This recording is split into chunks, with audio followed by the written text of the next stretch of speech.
All right, welcome everyone to our February Committee of the Whole meeting. We have most members in attendance for this afternoon. Councillor Link from Ward 1, Councillor Busetti from Ward 2, Councillor Parag from Ward 4, Councillor Kleiber is currently suspended. We have our CAO, Brent Alnick with us, and arm of West St. Paul on the side of the screen is our Municipal Legislative Officer, Lainey Shaw.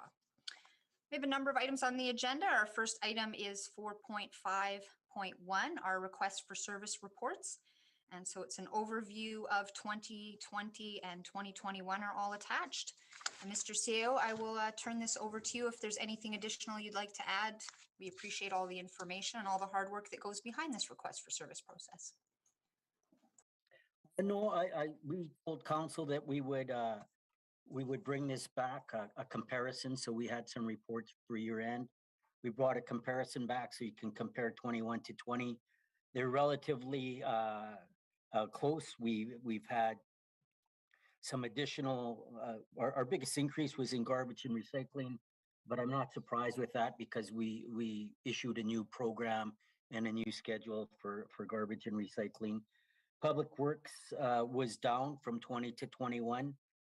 Not significantly, but down, and bylaw was up a little, not significantly, but up.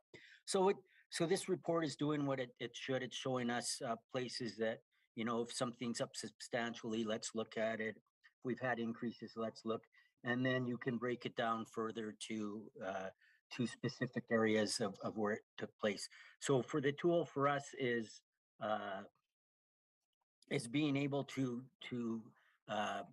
peel that onion and get inside of it and find out where we're having issues and work from there, and to keep council and the public informed and at the job we're doing.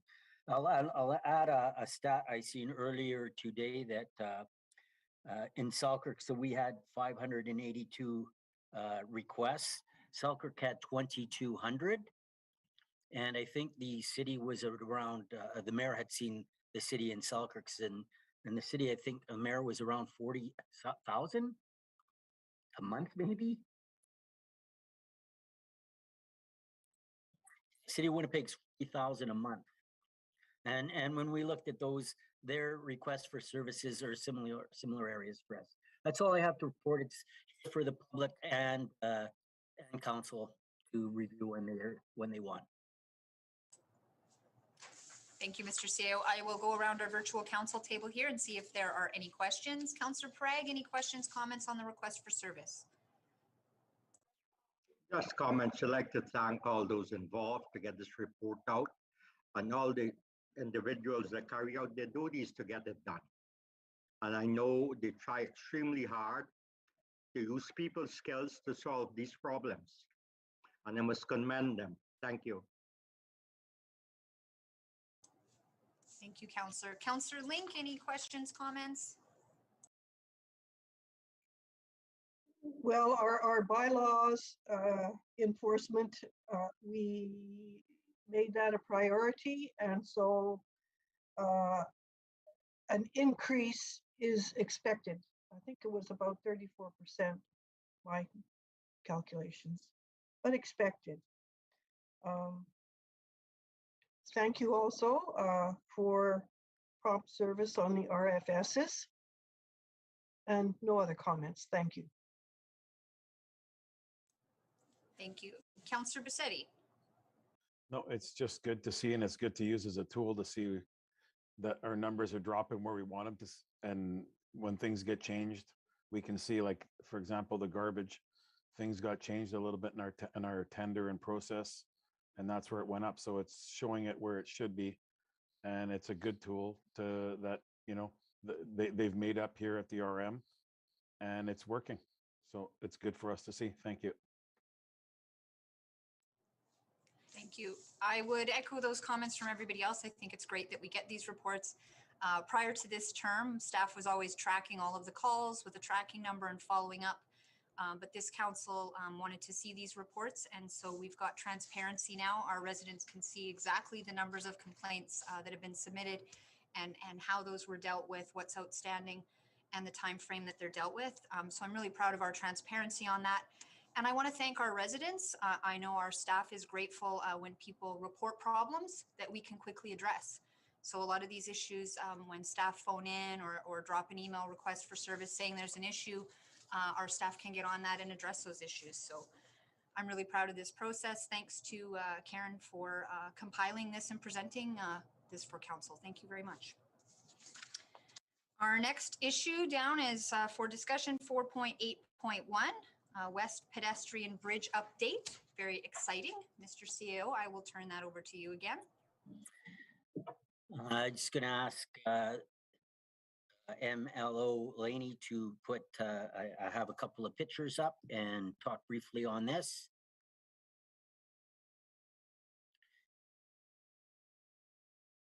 So it was a few years back, we got into negotiations, probably this first year council was on. We were dealing with the minister at the time, Schuler, and we had some good rapport with them. There was talk about changing the bridge on Main Street, and we started to negotiate and talk about connecting people in West St. Paul, and asked to have pedestrian connected on both sides of the bridge. We thought of places for people to walk on the main bridge. They came back and they said no, they couldn't do that, but they would do a separate bridge on the west side on Main Street for pedestrians. We continued to press them, and I thought we had a good relationship with. We do have a good relationship with MI. The mayor met with the minister at the time, Schuler, and we met with their admin staff, and they committed to do another bridge. This was east of the main bridge, but they committed to do another bridge for us west on Grassmere that would connect our community to the Sonova Center. So a connection where you don't have to go down, you could get off Main Street, or you could come west from McPhillips, and you'd be able to walk or ride your bike down into the Sonova Center. This is a parcel we had bought as a community. We went to council, almost a decade ago and said we have an opportunity. There is some land here, it's not being used. We approached the Ukrainian church and we had bought this land for future use. So it's actually coming on the West Pedestrian Bridge. It's posted by the province. They're the project manager. They're paying for 90% of this bridge. And it's been posted on February 04, so that would be on Merck's and all the places that the province has to post their tenders. The closing date is February 17th, 2022, and the completion date for this project is July 31st, 2022. There's a depiction of what the bridge is going to look like. So you can, I think of when I see this, of the bridge off Portage Avenue in Winnipeg that goes into Assiniboine Park. So here's a pedestrian bridge just like that one that will get you to our Sonova Center that is connected now to Parkview Point, and Parkview Point has a playground in it. They have a pond there with homes with the trail going through, numerous trails on that side. So it's a real, from my chair, it's a real big connection for West St. Paul, and this is something that we probably, it was probably just a dream at one point, and I didn't know if it would ever happen, but now it is. And I've also got another slide here that Pam, our planner, put together for us, just so everyone, and this will be on the in the minutes. So just so you can have an idea where it is. I've asked Pam to put the tracks in, and that would be if you're looking at your screen on the right side. So there's the tracks run parallel there, and then you could see where the new houses are in Parkview Point, and then on your far left hand side is McPhillips Street. So I asked Pam to frame this between McPhillips and the tracks. She's also got Main Street on there. You could see it in the very corner, bottom right hand corner, but you get an idea where this bridge is going now and where this green space is. So it's about a quarter of the way down from Main Street and 3/4 from McPhillips. We have a asphalt trail that you could get to from McPhillips to Maine to where this bridge is going to go. We have a tender out now that calls for this land to be sold. The south side could be developed, but whoever buys the land will take the north side and turn it into green space for us at the developer's expense, and they'll put a trail in that will connect you from the bridge to Grassmere Road, and a trail that will connect you on the south side of the creek to where the pond is, and a trail to get to the Sonoma Center. So both of these will be published on our site, and this gives you, there's a picture of the bridge. It tells you that this is going to be happening. So we're looking forward to having this ready for sure for fall, where people can use it. And here's your location. That's it, Madam Mayor, from me.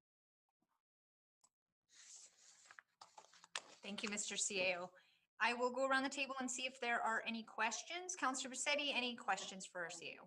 No, thanks for the updates. It's good to see that it's moving forward, and I hope it's done before the end of the summer. It'd be nice. Thank you. Thank you. Councillor Link, any questions, comments? I did hear about the one trail going from the south side of the creek to the pond, but I missed where that second trail will go. I'm sorry. The second trail is the developer will, whoever wins the EOI on the land to the south has to develop the north side of the creek for us, and they will put a trail from there to attach to the Grassmere trail that runs along Grassmere. To the asphalt. Yep. Okay. Thank you. Councillor Craig, any questions, comments? Thanks for the update, Brent. Thanks. Just comments from me. Thanks again for the update. Just to highlight this, these great projects come from good partnerships with the province and partnership with our developers. We have a great partnership with the province. This is part of a $7 million project with 2 pedestrian bridges and the new vehicular bridge on Main Street that would not be possible if we weren't a growing and thriving community. So we paid just a small portion of a $7 million project that connects us by pedestrian, for bicycles, for cars. So this has been a really big project to have the provincial government invest $7 million for us. Also just making note that I'm really proud of the fact that we listened to residents on this. Our secondary plan called for vehicle access, and this council shut that down. And what we're going to have is green space and a pedestrian bridge next to homes, because this council listens to our residents and we're committed to that. So I'm really proud of how this evolved and the amazing pedestrian bridge that we're going to get here. And really our council has shown we're committed to expanding our trails and connecting our community. So this is going to be a very exciting project, and I'm happy about the update. We have no control on timing of when the province moves forward on the projects, and this is really great news. So thank you for the update, Mr. CAO. All right, now we just have one matter to address in camera. So we will go in camera to address that matter, and then we'll come out of camera.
All right, for anyone watching, thank you for your patience. We are back from in camera.